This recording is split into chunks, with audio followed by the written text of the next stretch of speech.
As much as I love social media today, there was just something about early 2010s, mid 2010s, where fashion bloggers and influencers had their own website.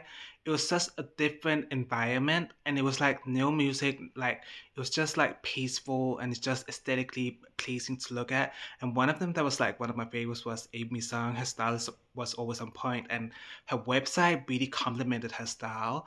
And it was just like you could just see it all the way through that it was so like curated and it was like such a nice vibe on her website.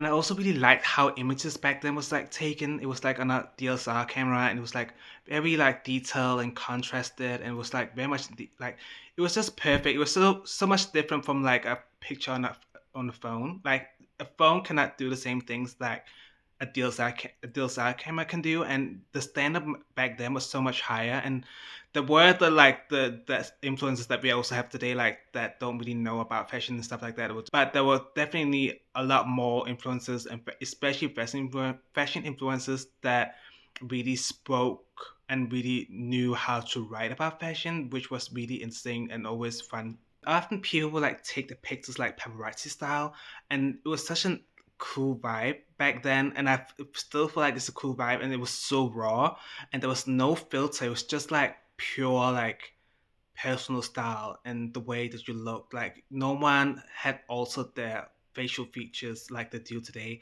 There was no filters. Like it was such a different vibe, and something in me kind of wants that back. But also like social media today is something so different, and I really like social media today.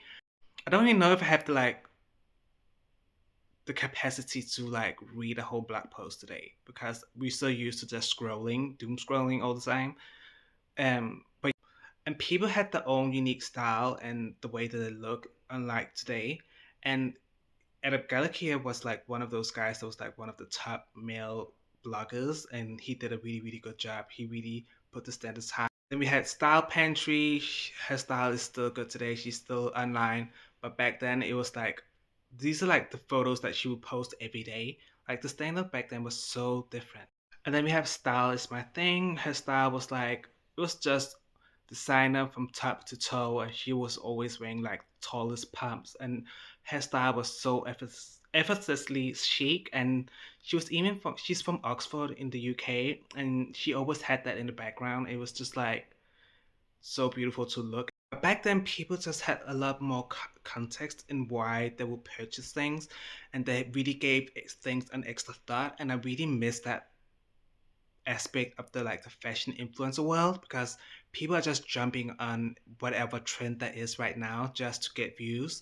And back then you couldn't do the same thing. It wasn't You really had to like curate and really like do something that was unique to you for to grab people in as an audience and have viewers and readers on your website. And it was just completely different. And also just like the quality of imagery, like even though we have the phone today and we can capture really good quality photos, there's just something about a DSLR camera that just does it different. It just like that extra blur background and like extra detail into imagery. Like it's just different. It was just a different vibe.